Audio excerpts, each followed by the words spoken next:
I'm Ryan Hamill. I'm the System Culinary Manager with Sodexo and University Hospitals.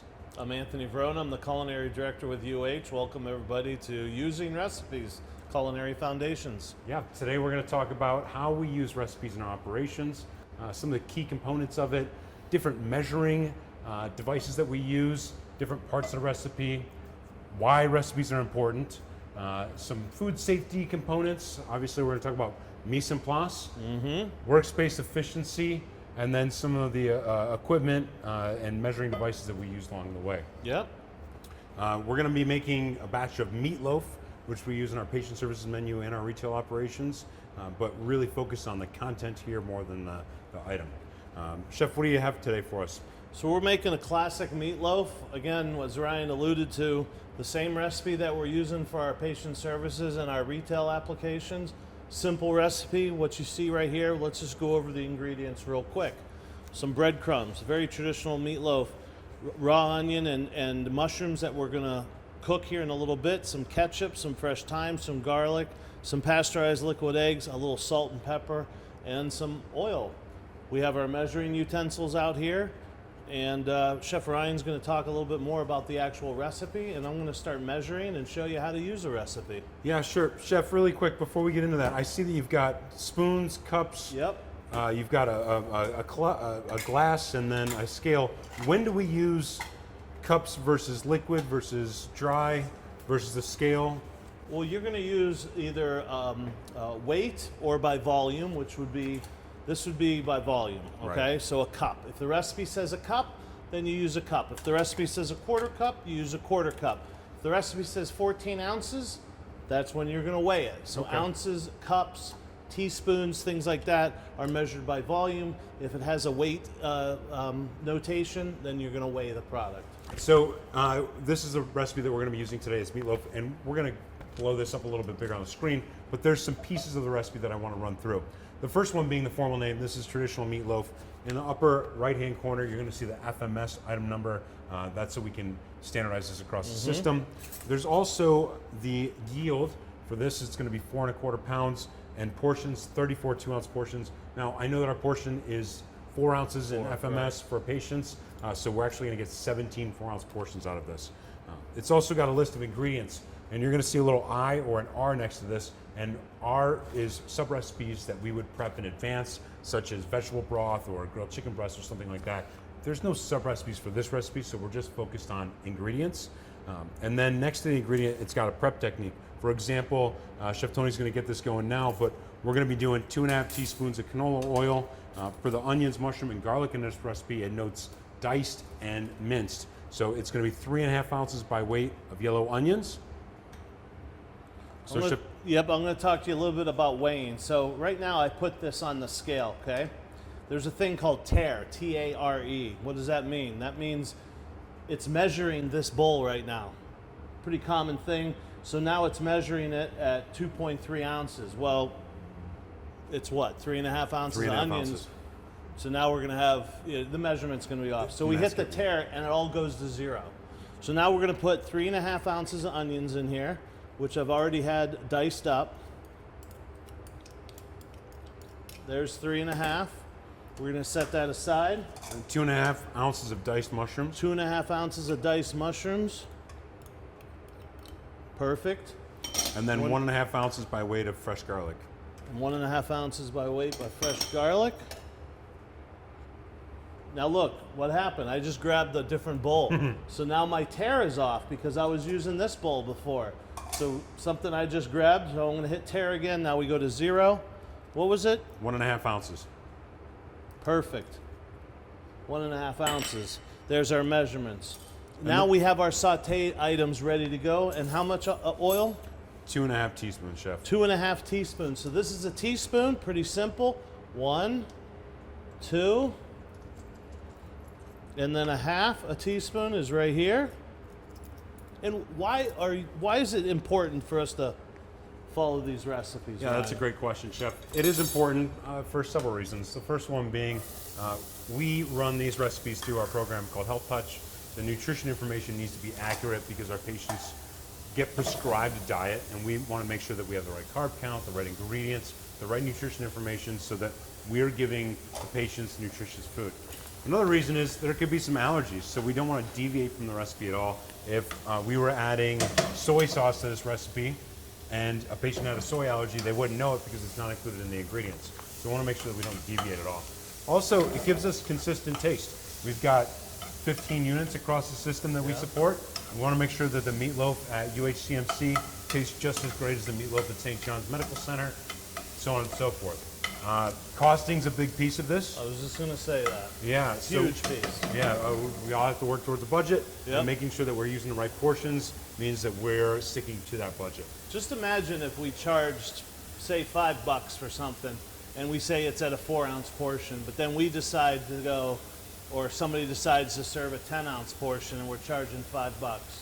That doesn't work, right? We have to charge the right amount for the right amount of measurement, because then our food cost is going to skyrocket. So that 4-ounce portion we're making today is very important.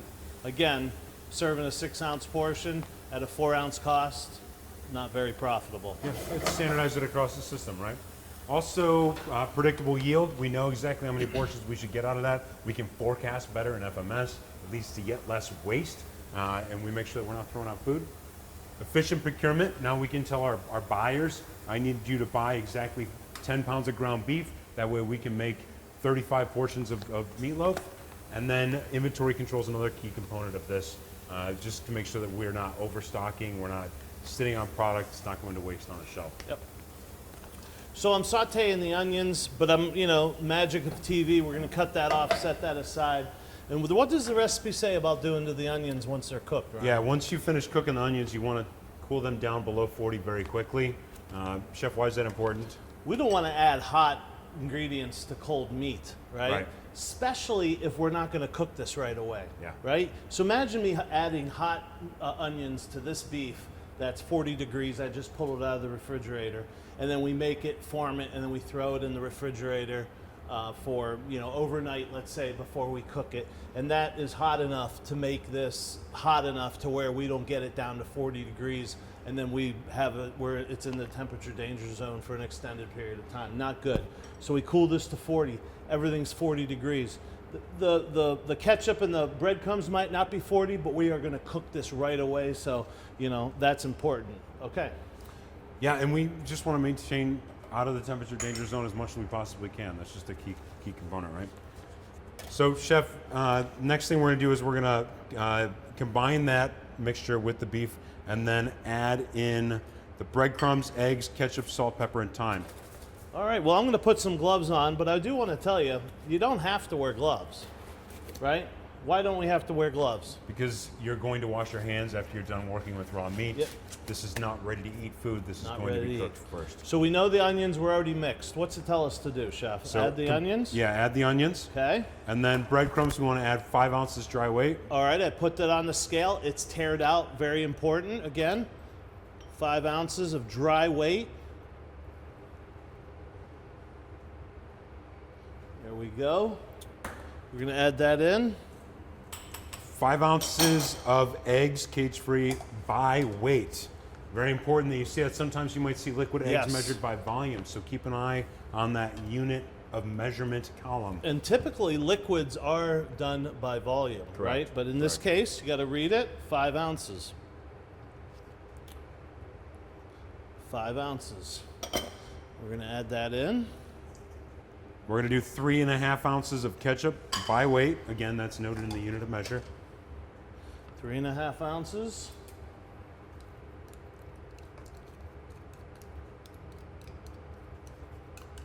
Oh, those are measured pretty well, Chef. Oh, perfect. I don't know how it got to be that way, but it did. Oh, using a rubber spatula too to make sure it gets all of the product out. Get Very it all good. out. That's important because Very good. you could leave a couple ounces or half an ounce in there. It could affect the recipe, It right? sure could. So we need 1 teaspoon of salt. 1 teaspoon of salt. Here we go.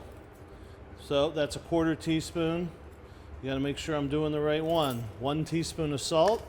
2 teaspoons of ground black pepper. 2 teaspoons of ground black pepper. You see what I'm doing? I'm shaking it, making it level. That's important. If you're going like this, then it's heaping. Right. Okay. And then here's a curveball for you: 1 2/3 ounces of fresh thyme Woo! by volume. By volume. So one yep. tool that we have here that we should be posting in all of our kitchens, and we'll put that tool out with the training, is this culinary measurement guide. And we're going to blow this up on the screen for you. But it's got some volumetric equivalents for liquids. 4 teaspoons plus 2 tablespoons. So now we're going to mix all those ingredients, and I am. We've read the recipe ahead of time, but going through it again line by line to make sure that we're doing it correctly. Okay. So I want to add something here. So we're going to cook this right away. This is a small batch. I already measured that. We didn't measure the 4 pounds, the 4 1/4 pounds, which says in the recipe of ground beef, but we did that already. That's all in there. Of course, that recipe could be exploded. What's exploded mean? Yeah, so if we were going to do, so we have this set for 34 2-ounce portions. If we were going to blow it up to, say, 150 portions, the measurements are all going to be completely different. So we would look and see that, the canola oil would be expanded out maybe times 5 of what it's at now, and we would need different measurements. Here, you're using a small enough amount that you can mix it by hand, but at CMC, we make 40 pounds of meatloaf every time we make it. So it's about an 8-time larger batch than what we're doing now. We'll do it in a big mixer to make sure it's fully incorporated, right? Yep, big Hobart mixer. Yeah, but the ingredient amounts will stay the same in comparison to each other, so that as we explode the recipe, it will work in a 40-portion batch or a 6-portion batch. That's right. Okay, I think that's pretty well incorporated. Let me grab the foil sheet for you here, Okay. Let's put that foil down. Yep. Now we're going to show you a technique that we like to do. And this is just a great way. Traditionally, Mom put this in a meatloaf pan or something like that. Yeah. Well, in the food service industry, we need to make a lot of it. So I'm going to show you a technique of putting it in here. And actually, the recipe tells you how to do it this way. Yeah, it's telling you using sheet pan liners, whey beef mixture in a 5-pound loaf. We're using one batch, so we can skip that step here. But we're going to roll it evenly so all slices will be approximately the same. And rolling it into a cylinder here is going to make sure that when we cut it out, we can cut them the same thickness all the way down and get that portion size that we want, which is 4 ounces. Yep, and you can see what I'm doing. I'm slightly forming this already, which is important. And then at this point, I'm going to take my gloves off. And now I'm going to take this parchment paper, and I'm going to start. You can see how I'm not folding the parchment all the way under right now. I'm just trying to get it into a nice cylinder, which I'm doing. And then what I like to do is kind of rock it back and forth a little bit. And look at that. That gets it looking like a nice hot dog.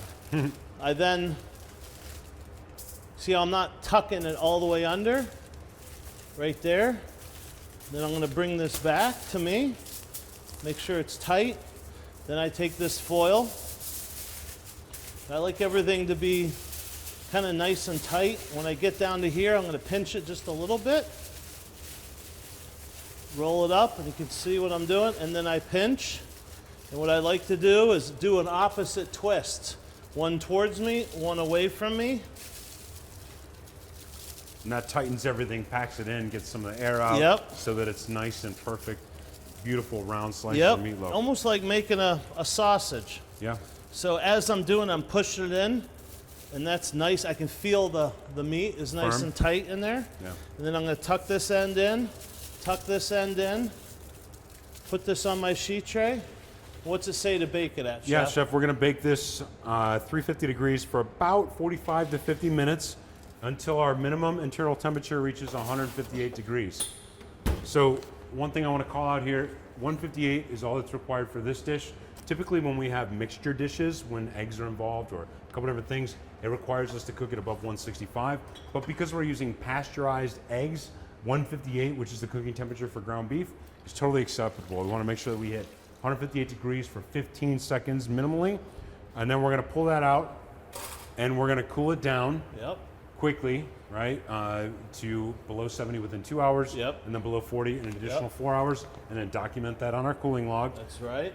Ideally overnight, that way the next day when we pull it out and portion it, it's already going to be cold and set up If you try to cut the meatloaf hot when it comes out of the oven, it's going to be messy, it's going to fall apart. Yeah, cutting it hot is a nightmare. So letting it sit overnight, as Ryan said, it's just going to firm right up. You'll be able to cut it, shingle it, a little bit of broth, cover it with some foil, 350-degree oven, bring it up to 165 for 15 seconds. Because we're and you're reheating, good. yep. And we're reheating it, Yeah, exactly. and then we want to use this.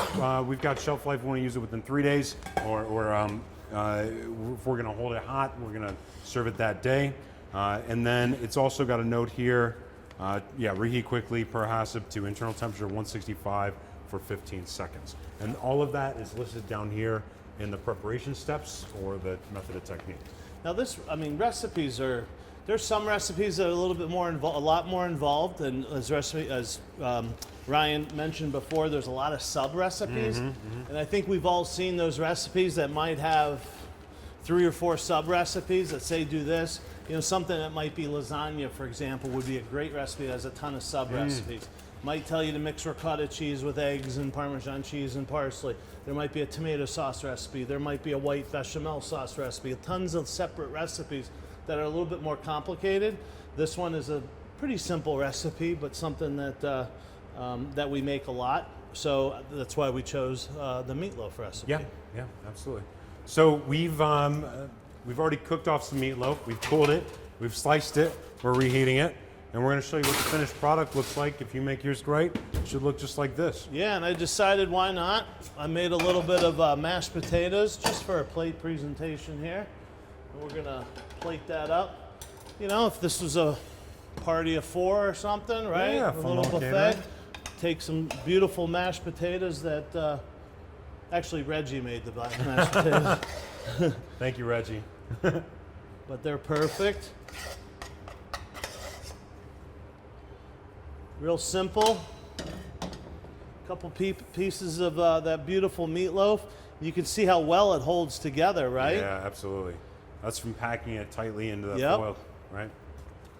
Yep, and we're just gonna put a couple pieces here like that. Beautiful. Family style. Manly, this could be one portion. It could be one portion. And then we're gonna cover this with some beautiful gravy. Right. Look at that. All right.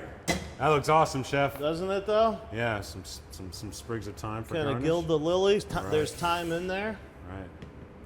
Wipe it up. So what did we learn today about using recipes, Ryan? Yeah, why are they important, right? We talked about for nutrition information, we want to make sure that our allergen information is correct, consistent taste.